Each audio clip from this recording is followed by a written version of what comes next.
দেশ হোক, তারপরেও কেউ মাতৃভূমি এই দেশটা ছাড়বে না। সো ওদেরও এরকমই, ওদের ওটা হলো মাতৃভূমি, ওরা ছাড়বে কেন?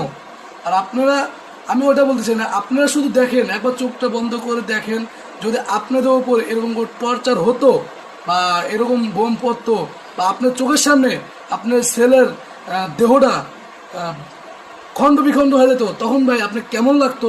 আপনি একবার ভেবে দেখছিলেন?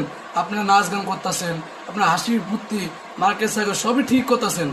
আমি এসব কিন্তু ইসরায়েলের জনগণকে বলতেছি, ইসরায়েলের লোকদের বলতেছি, অন্য কাউকে না। আপনারাই তো জায়গাটা চাচ্ছেন, তাই না?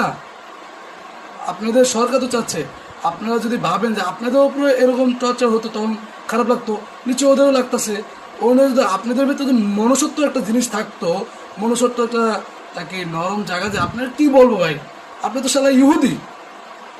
আর এই যে কিছু বলার নেই, যদি মন যদি থাকতো আপনারা জীবনে আপনি নিজেরাই, জনগণের নিজেরাই আপনাদের সরকারকে দমন করতে পারতেন।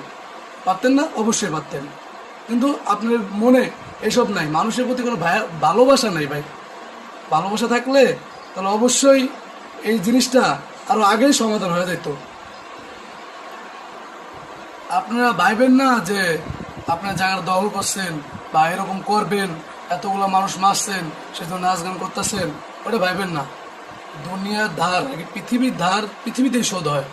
দেখবেন আপনাদের উপরেও এরকম একটা এক সময় আসবে, ওই সময় দেখবেন আপনাদের পাশে কেউ থাকবে না।